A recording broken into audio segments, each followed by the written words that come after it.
based on how I know you, and yeah, like we just try to get to Yeah, cool. Let's get to it. Let's do it. If you were to use one sentence to describe your business, Fallacy.com, what would that one be? So we are an online photography school, primarily focusing on retirees. We teach people to take better photos with their DSLR cameras, and we do it through ebooks and online videos. Okay, so ebooks and online videos are primarily the product that you're offering. Yeah, definitely. 80% ebooks, actually. Our demographic much prefers to read over videos, whereas as opposed to me, if I was learning something, I'd prefer to watch videos. But retirees, they got time. They like to read. Huh. So retirees are your target audience? Yeah, most of them. Most of them are quite wealthy retirees, focusing on, which is great if you're running a business, right? But a lot of them are, well, how best to describe them? They might have had really great jobs prior to retiring. They might have retired early. They've got a lot of money, and in their roles before, they had usually a position of status, CEOs and things like that, and they've left the job. And they thought retirement was going to be like sailing and hanging out, and it just ended up with their wife just telling them to do something with their lives. So they ended up buying a DSLR camera for about $5,000, bringing it home and only using it on auto. Sounds like my dad. What's up? Customer over there. But Chinese. I got to speak Chinese. You can translate. Yeah, they found photography, and unfortunately, they've gone and spent $5,000 on a product to not be able to use it. Then they find us through free content online, and for some reason, the way we teach resonates with that demographic. We didn't plan that either. We definitely didn't. I thought I was going to reach like hipsters, but apparently, older people like me. So. Which is kind of weird. It's also kind of true. Oh. Okay, so Are we recording this? So when you started Fallacy.com, did you know that your target audience is going to be people 60 years and plus? No. I was one of those naive young business owners that decided that my demographic was going to be anyone that purchased a DSLR camera, which could not be further from the truth. There's that saying that says if everyone's your customer, then no one is your customer. And I was dumb, and I thought, we're going to get everyone. So, potential market's going to be 100 million DSLR cameras sold every year. We could capture 10%. I'm going to be a millionaire. But unfortunately, it doesn't work out like that. And when we really dug into the data, it was apparent that this older demographic was just loving our stuff, loving our material. So we made the executive decision to just cut out everything else, to the point now where we only advertise to people over 45 on Facebook. Oh, so, cool. yeah. And what's the price range look like for your products? Yeah, so the price range for the products are, they start at $9, so very, very affordable for anybody, and they go all the way up to bundles which are around $129 and $199. But we definitely try to get them in on a low price one to minimize the risk that they're taking in investing us, because most of our advertising gets people cold, so they've never heard of us before. They see us through a Facebook ad. And there's no buying intent, unlike AdWords, where you're searching, what Lindsay said before, I want to learn photography. These guys are just on there to see photos of their grandkids, right? So we have to offer them a very compelling offer and minimize the risk. So $9 works really well to get them in the door. Yep. Nice. And is there any other rules that you follow when it comes to pricing? Yeah, I end everything in nines. I'm one of those internet marketers that does that. It does work. I've split tested. Here's a great pricing story for you. We released a guide about 3.5 years ago called at the time it was called the Complete Portrait Photography Guide, which in itself we thought was a great name. It implies, you can read the title and see what you'll get from it. The problem was we priced it at $29 and we sold exactly 10 copies of it, which is terrible because it cost us $4,000 to produce that. And I just kind of left with my tail between my legs and I said, okay, that's not going to work for us. Then 3 years later, an affiliate was like, we need something to promote. And he's like, I want to promote that portrait guide. And I was like, no, Richard, that's a terrible guide. It doesn't convert well. And he was like, no, we need to do it. And I said, look, let's just discount it to $10 and see if it works. And then we ended up selling it at 9, not 10, because that's what I do. And we ended up selling, I think he sold 380 copies in the first 24 hours and ended up selling 1,500 copies over the period of time. So it's a pricing difference. Then we changed it on our own site from 29 to 9, and it tripled our conversion rate as well. So try it out, try $9. Thanks.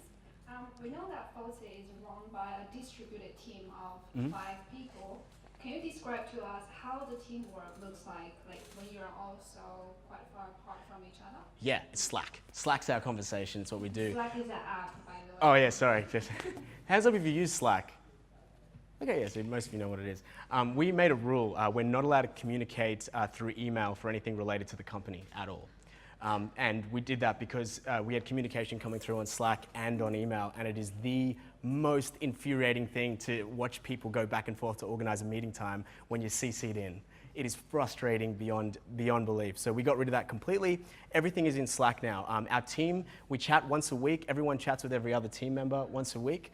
I personally spend about an hour and a half with everyone every week, and we spend a lot of time just talking shop, like talking about absolutely nothing in particular. Carla, who works for me, loves jiu-jitsu. I know nothing about jiu-jitsu, but I love talking about it, so we enjoy that. Kent has this awesome wife who's an amazing designer, so we always talk about what she's working on. He shares photos with me. Basically, I have a really good friend-level relationship with all of my employees, and I make sure I cultivate that with even the new people coming in, because as a distributed team, it's really easy to have these if there's anything any dirty laundry that's not aired, that's amplified by the distance in remote teams. You don't have those magical water cooler moments, and you can't hash out a problem in the same room. So you really need to be open and upfront. And so I treat them like family. And I know some CEOs are like, they have to be like a sports team, not a family, but they're a family. That's what works for me. So that's what I do. Yeah. Thanks for sharing that. So as an entrepreneur of a digital business, what do you enjoy the least? Accounting. I absolutely hate everything to do with numbers in that term. I love conversion rate optimization and that kind of thing, but I hate accounting. So much so that 3 years into the company, so we're almost coming up for 6 years old now. Sure you want this to be on the video? Yeah, let's do it. It's a great story. So 3 years into the company, I hadn't done my personal tax return in 5 years. I had not even registered for GST, and I hadn't even paid a single dollar in tax. So there was a pro bono session at Fishburners where this accountant came in who is now the treasurer of Fishburners, and my current accountant, he did a free session, and afterwards he's like, does anyone have any other questions? I waited for everybody to leave the room. I closed the door and I said, look. And now you're telling everyone. Oh, I don't care. I was like, I totally fucked up, man. I've done everything wrong. I've done this and whatever. How much is it going to cost me to fix? He named a number which I thought was reasonable, it was quite a high number, but he said, I'll make all the problems go away. So he did. He negotiated a tax payment plan for me with the ATO, sorted it all out, and 6 months later, that's not a problem. And he does my tax still today. So yeah, I hate accounting, basically. I hate that too, by the way. Cool. But you're doing your taxes, right? So, Yeah. okay. It's like, yes. Yeah, no problem. Okay, so next question. What are some of the mindset differences that you have noticed between entrepreneurs with a university degree and those without? Mindset differences. I find that we have employees in our team that are university graduates, and I myself am not a university graduate. I dropped out of sound engineering 6 months in. Sound engineering? Yeah. So not even business related at all. And I find the mindset difference is, well, if you think about it, the education system glorifies getting the answer correct, right? It starts in high school. You basically get good marks if you're good at memorizing things and you're good at regurgitating that information under stressful situations in an exam. That is no measure of intelligence in terms of being an entrepreneur, not even close. But I would say that where universities and stuff help out entrepreneurs is pumping out MBAs. If you're running a multi-billion dollar enterprise, MBAs can come in and make your business much more efficient. MBAs are notoriously terrible at starting companies. You do not need a SWOT analysis when you're starting a business. It's not efficient, but yeah. No, I did it. You did a SWOT analysis, right? If you're an MBA and you're starting a company, good luck. But I think I'm not, this is my personal experience as well, so yeah. Cool. Do we have any questions from the floor before I move on? What does a typical day of work in your business look like? Lots of procrastination. I wake up pretty early. This gentleman over here has got a cheeky smile on his face. We had a bet that for 3 months, if we didn't come in at 6:30 in the morning, we had to pay the other person $50. And so I've been cultivating an early morning. I like coming in early because I get my best work done between 6:30 and 12:30. And as soon as people start coming in, I am so distracted. But I don't use it. That time's not negative because serendipitous ideation and chatting with people can create conversations that'll lead to ideas that'll turn into products and stuff later on. So my day is really, really like CEO stuff, getting stuff done at the start, procrastination in the middle, and then procrastination at the end, basically. So I do nothing, but yeah, that's essentially it. I could probably do all my work in 4 hours a day, but I do enjoy hanging around with other entrepreneurs and learning stuff, so I've optimized for that by being in a place like Fishburne. Drinking whiskey. Yeah, I do, yeah. I do love drinking whiskey, that's correct. Any other questions? No? Yeah. Shampoo. What shampoo? What, yeah. The worst part is that I don't actually wash my hair. This is like she's like, this meetup is going downhill. No, I don't actually. But the trick is, so everyone is told that we need to shampoo our hair, right? That's like this thing because the shampoo companies want you to spend more money. But I don't do it at all, and you said I had great hair, so there we go. There we go. I haven't washed my hair for like 6 months, probably. Yes, Jeff's got a question over there. You have a virtual team, so how do you again, how do you keep them on task? How do you manage? Oh, it's an absolutely amazing question. The way we do that is you have to set tasks for your staff members that can be measured, right? If I say to them, hey, you've got to write this email, and then if there's nothing in place that measures the performance of that email, then what happens is it's up to my discretion whether they do well or not. And that's terrible because I have my own biases and I might be like, that's a good email, that's a bad email. But I put trust in the data. So we measure the conversion rate, using the email example. We let people know, we let the staff member know how that converted, and therefore he gets a feedback loop to how he does, and he can improve himself. You're going to regret this, right? Did that answer your question? Yeah, just having really good measuring and data sets in place so that people can act on correct assumptions that are based on data, not on feeling. Because I'm notoriously a terrible CEO when I'm delegating jobs to people that don't have any ways to measure it, because if I'm having a good day, it might be good work, but that's a problem. And you've got to be aware of that as well. So how many hours do you work in a week? Oh, too many. I would say that, what do you mean work? Like, is that time in the office or work as in actual work every day? Like actual work, yeah. I'd say there's a solid 4.5 hours of work every day, and I do it probably 6 days a week. Okay. So what's that, 24? Okay. I'm bad at numbers, as you know. So. Well, that's not too bad. Yeah. But I heard the rumor from Fishburners that sometimes you just walk and talk to yourself, talk about your problems for about 2 hours. I feel like this video is terrible. Is that true? It's not being broadcast live, is it? Is that true? It is, it's true.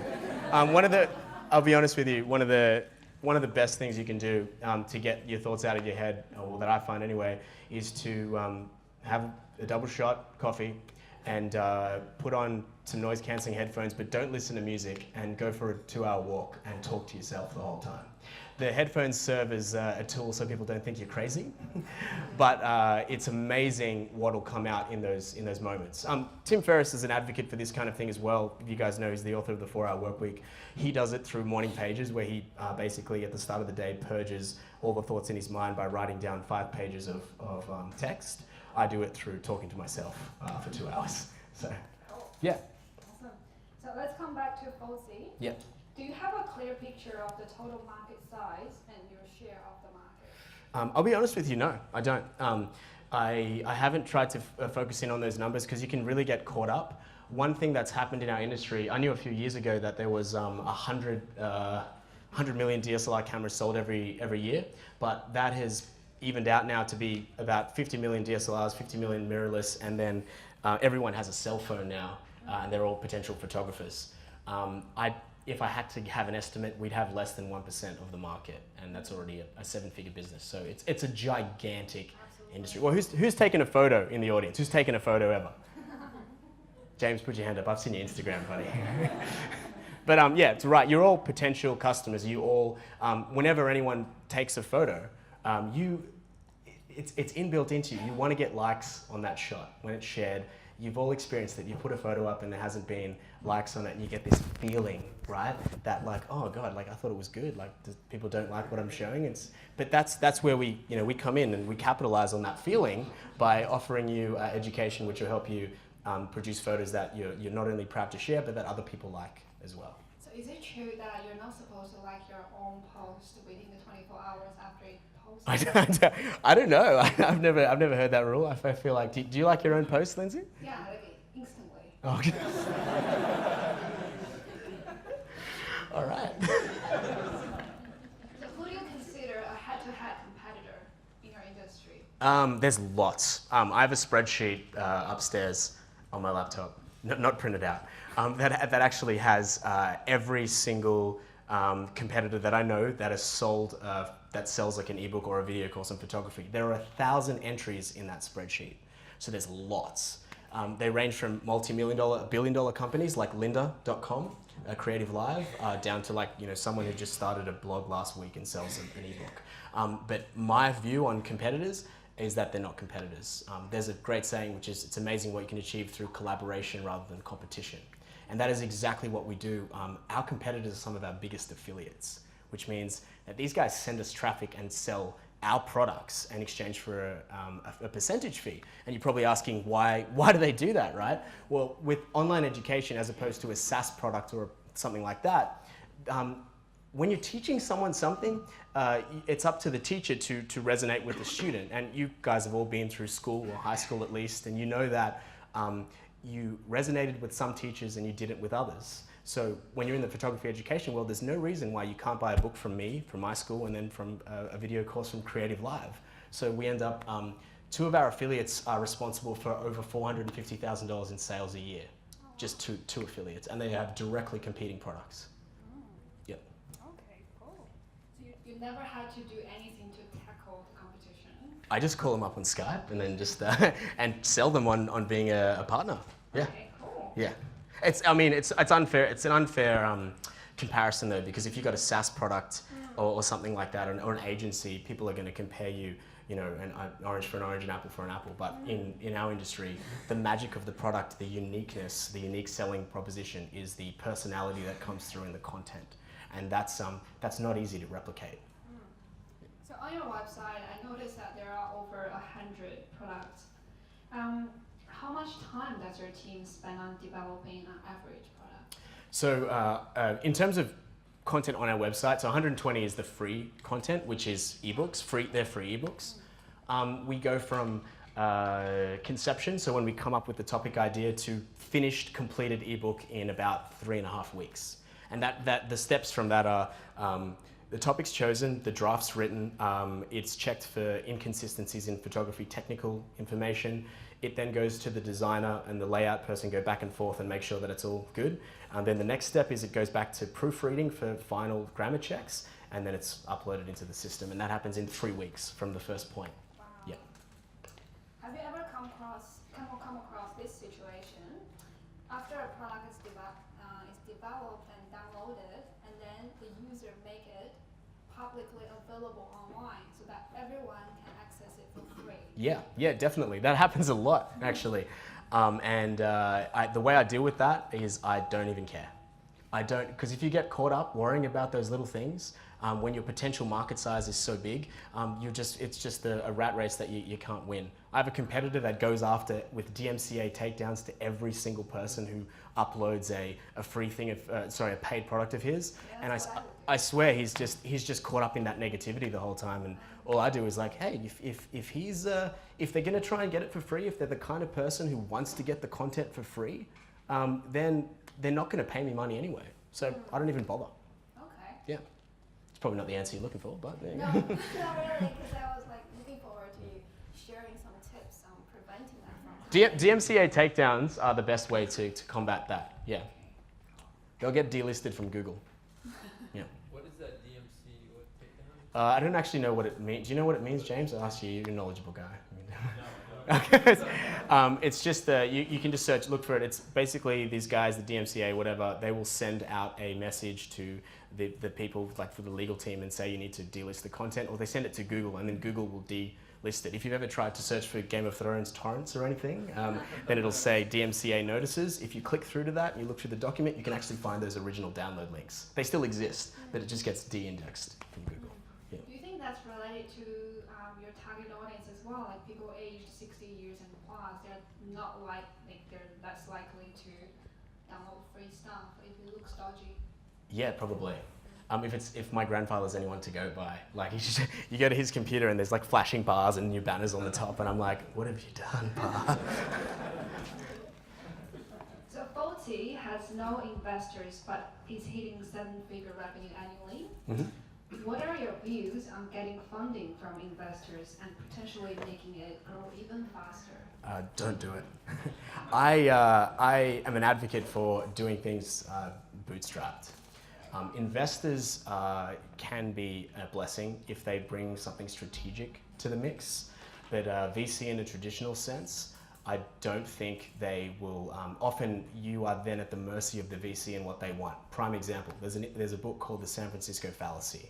It's an amazing book that you should all read. I think chapter 12, they talk about the Investor Fallacy in that book, and the example that the author gives, and it's a true story, was a gentleman who actually had a business running for about 4 years.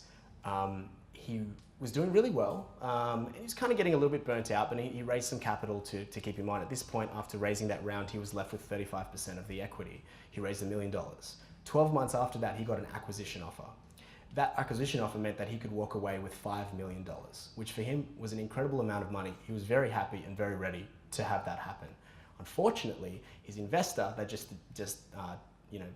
bought in, whatever word you use for that, a year ago, did not want to just leave with an extra $1 million. 100% return in 12 months at $1 million was not enough for that investor, and therefore they did not take that acquisition deal. And what happened was the business was then burnt into the ground because the original founder wasn't motivated anymore because he wanted out, and the investors want a big return.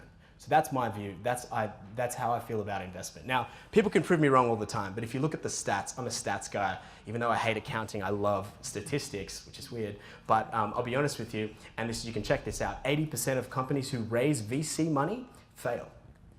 80%. They are terrible odds. Terrible, terrible odds. So, yeah. We have quite a few startup owners and business owners here today. Do you all agree with what he said? Like, does anyone have any questions? So these guys do over here. Bootstrap all the way. Bootstrap all the way.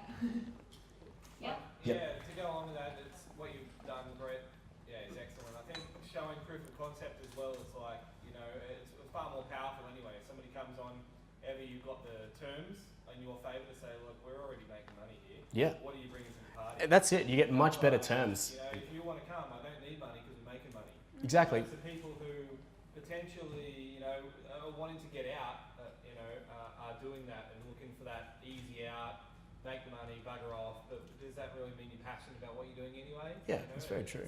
That's my personal sort of philosophy on that. You're exactly right. I echo that completely. The other interesting thing is, I would take on strategic money if I was going to try to acquire another company right now, but it'd have to be smart and the person would have to understand, and I would get it written in terms that they have no say on any decisions that we make.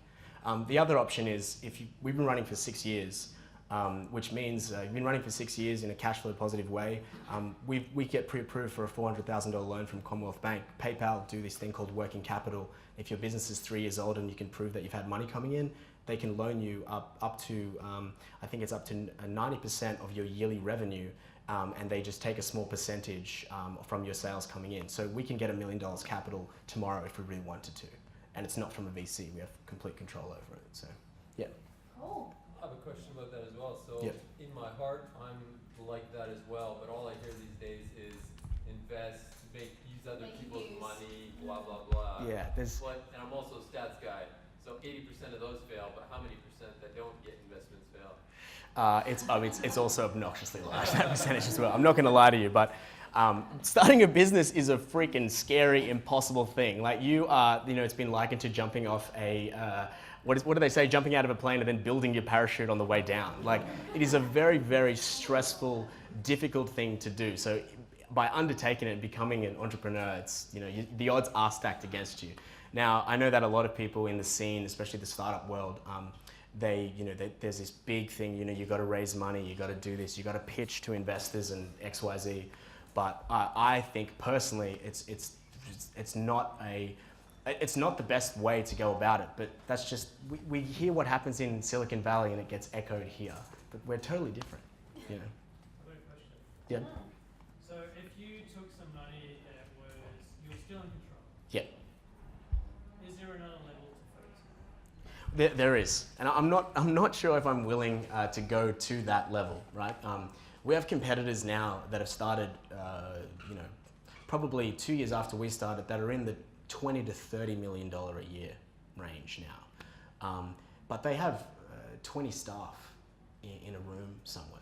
I'm really good friends with the founder of Koala Mattress. We actually worked together at Fishburner's early days when he was doing that, and he's the kind of person, and you need to have the personality for it as well. He wanted to have a lot of people in a room working for him, and they have like 55 staff now, which is incredible. It's amazing. But I think about that and I'm like, I don't want that. I love the freedom.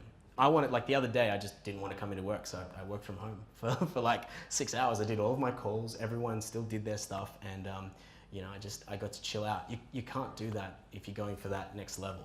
There are bigger rewards up there, but I don't know if there's much you can do with $1 billion that you can't do with like $100,000 a year salary, to be honest. I think it just becomes stupid taste after that point. Yeah. Joel. Brad, sounds like you're a really interesting guy. Thanks for sharing. I'm curious, what is your motivation or intention in starting a business at the beginning and also in maybe the next 5 years as well? It's a great question. I'll be honest with you.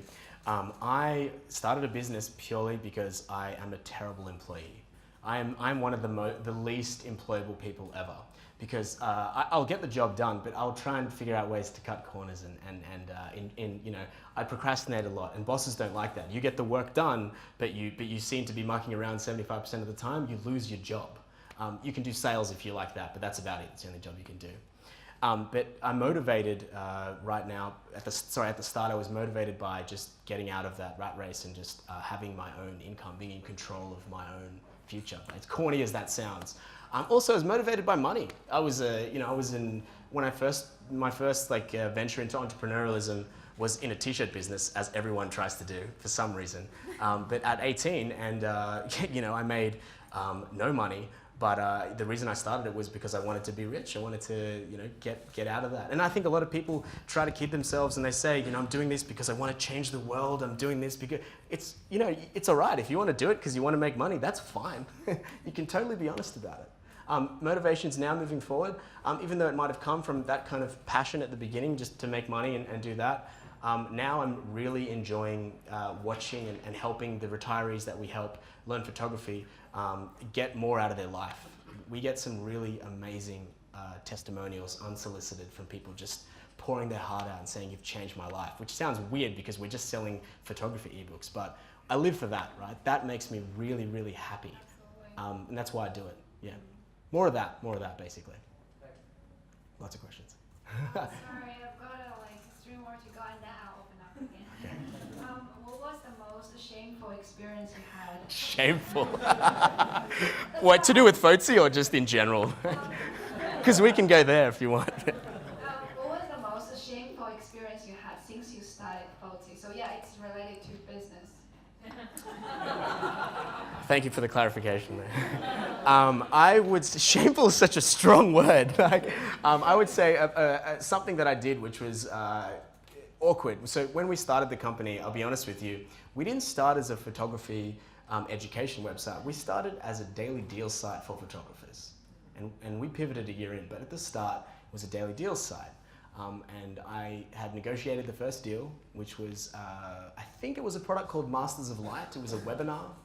I totally oversold it, told the guy that I was going to sell 1,000 copies. Got him to develop all these codes and did all this extra stuff. And we launched it, and I'd been up for 36 hours at the time, so tired. I sent the email that launched the whole business, that was using a partner list to launch.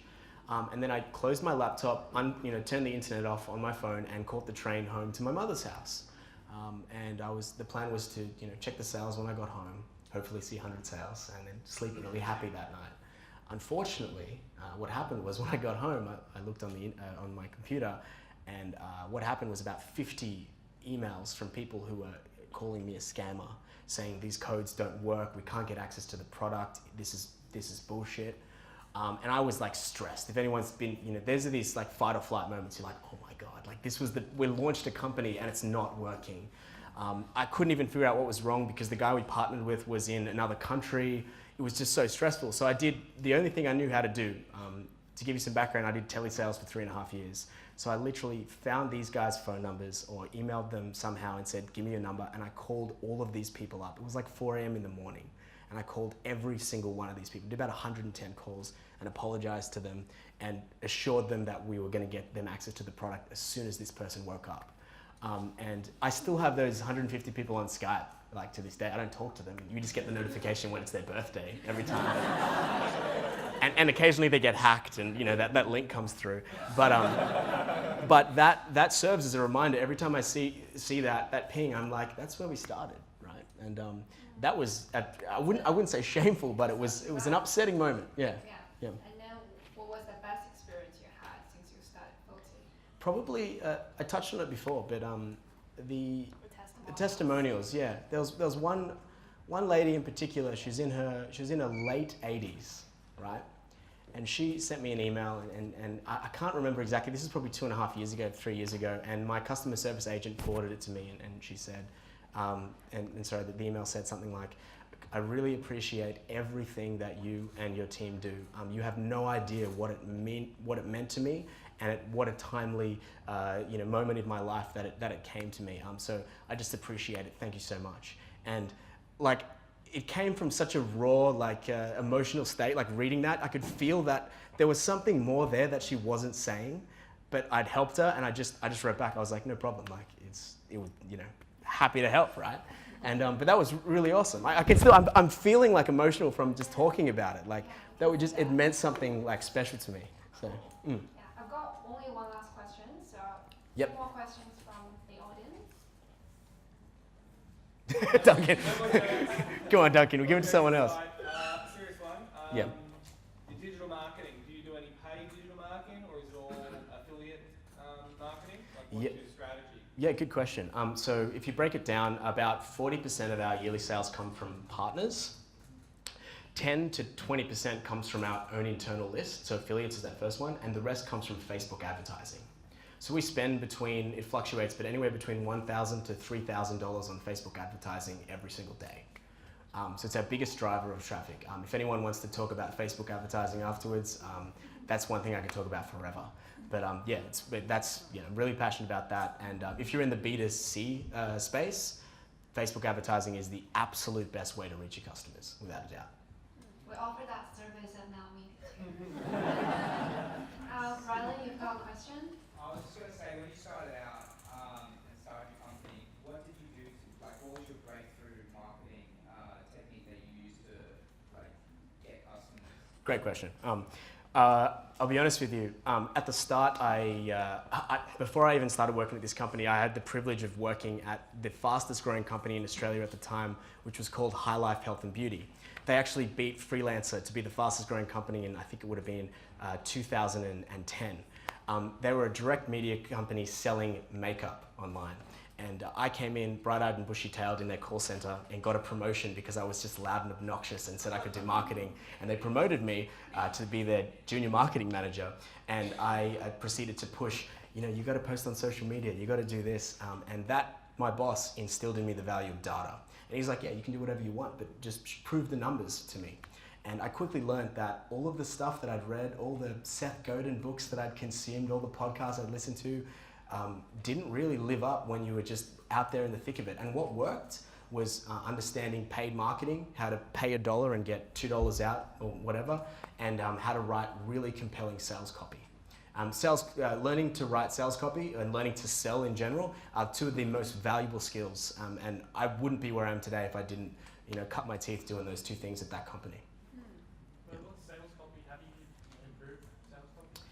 There's a couple of ways. There's a really, really amazing way to do it, which is time consuming, and I did this. There was a product which launched on a forum years and years ago for $20 at the time. It now costs $1,000 for this product. It's called Copy Hour. In this product, what they do is they send you the highest converting sales letters and ads every single day. And your job is to write out those ads, often more than 2,000 words by hand, photograph it and upload it to the forum to prove that you did it. You do that every day for 45 days. And then there's more stuff at the end. I did that. I stuck to it. My co-founder could attest to this. He was like, what the hell are you doing? And I was like, I need to learn how to write sales copy. And what copying stuff out by hand does, it actually helps you understand what's happening a lot more than reading it. It's the same as, when you're playing music, you try to mimic the greats, you practice that kind of stuff. So that's what it is. That is the best way I've ever seen to learn. If you want an 80-20 kind of breakdown of copywriting, there's a brilliant book called Cashvertising, which is the #1 book I recommend for learning copywriting. That's a very far second to writing it out by hand, though. Yeah. Thank you. No worries. But yeah. I know you're not a professional photographer, so why did you choose photography? It's a good question. So, You're not professional. well, I'm not. See, I'll be honest with you guys. I'm not a photographer. I'm not. My co-founder is only a. He's just a very advanced amateur. We hire professionals to teach these courses. I'm not a teacher, and I've never claimed to be either. How I got into it was. Can I share this story? It's not bad. I mean, can I share a story? Is that all right? I don't know if you have it going for time. Okay. So, sorry. So basically, apologies if you're in this room, you've heard this story before, but I was in Fishburners in Sydney, and I was working on a music startup because I'd gone to an event and paid a lot of money to hear a speaker tell me that you need to be creating a business around your passion, which I think is bullshit. That is the worst bit of advice that is propagated, and I hate it, along with the VC fallacy. That is something that I think is complete trash, right? Instead of creating a successful business, I beat myself into the ground and ruined my passion for music by trying to create a business around it. So here I was, beat up, it wasn't working. The recent music venture was trying to create a daily deals site for musicians. Anyway, so Rob, my business partner, who runs a photography blog out of the Fishburners office in Sydney, we used to have these brainstorming sessions. And he knew that I knew about marketing, he just knew that I hadn't had my break. And we used to have these chats and go back and forth. And at this time, I was in about negative $200 in my bank account. And Rob was talking to me about starting a daily deals site for photographers. And I thought, oh man, this is my opportunity. So on a Friday night, after having 4 beers, I plucked up the courage to go up to him and say, hey, if you need a sales guy, I'm your dude. So I said that to him, and he replied with, oh yeah, I'll think about it. And that was it. So I was like, oh, it's not going to work out. I'm probably going to have to leave and get a job at some point, whatever. The next morning, on a Saturday, I still remember sitting with my friend Ryan. In the movies when a bomb goes off and there's that high-pitched noise? I opened my laptop and I saw an email from Rob. And if anyone wants to see this, I can show you this email on my phone. It's still there. It says, hey mate, you have a cash flow problem, I have a time problem. Let's go 50-50 and launch this daily deal site. And I was like, fuck. This is my chance. This is my opportunity. And I totally downplayed it. I was so excited, but I was like, oh, cool, man. Yeah, maybe. if you want it. And I wrote back to him, and on Monday we met up at Fishburners, and the rest is history. Yeah, so that's kind of it. I wasn't into photography, it wasn't that, but I've since become so. This is the trick about passion, right? Following your passion is bad advice because you don't know what you're passionate about. The trick is, if you think about it, what you're passionate about is what you're good at. If you become really good at something, you naturally become passionate about it. So that's the trick. There's a really good book called So Good They Can't Ignore You. It's an amazing book. I really recommend you read that, but that's all about that exact concept. Yeah. Does that answer your question? I have no idea. I forget what it was. Oh, yeah. Thank you. So you remind me of Bruno Mars.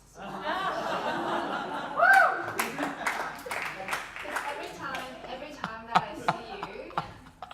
Shit.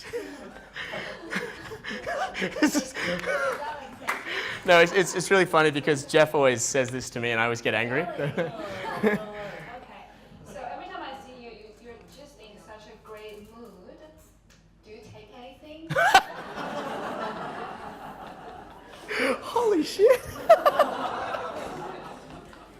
No, I don't. Can I share another story? This would be great. I love stories.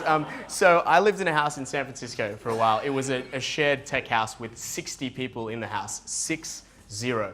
30 rooms, bunk rooms. So I shared with a male for 3 months, basically, which is fine. You could do what you want. But essentially, there was a guy at the house. His name was Kumar. He's one of the smartest people I've ever met in my life. And he was really weird to me the whole first month I lived there. Like, everyone else I could get along with. We had great chats. This guy, he was so cold towards me. I was like, I couldn't figure out why. About a month in, we're in the kitchen together, and when it's like walking on eggshells around someone, you just don't get along. And I tried lots of times to reach out, there's nothing. But he just was talking to me, and I was making eggs or something, and he's like, "Hey, Brett, you know what? For the first month, I thought you were weird because you are the happiest dude I've ever met in my life, and I think that's most people that are that happy have an agenda. But after being in a house with you for a whole month now, I realized that it's more likely a over-chemical production of serotonin in your brain." And that's what this guy said to me, and I laughed, and we are still friends to this day after that. So yeah, that's it. So that's probably what it is. There's like base levels of happiness that people have, and some people just tend more towards be like a 10 most of the time rather than a lower one. So yeah. Were you this upbeat in the first 2 years of your startup business? Yeah. I've been like this my whole life. Like, my mom hates it. Like, my girlfriend who's at the back, she can tell you all about what it's like living with me. So I date an introvert, which is fantastic. But yeah, I've been like this my whole entire life. Yeah. Well, that's the end of my questions, and that's the end of the interview as well. Well, it's been an absolute pleasure for me to interview you. Thank you. You absolutely live up to my expectations. Okay, cool. Thank you for having me. I really appreciate you having me. Thank you so much. Thanks.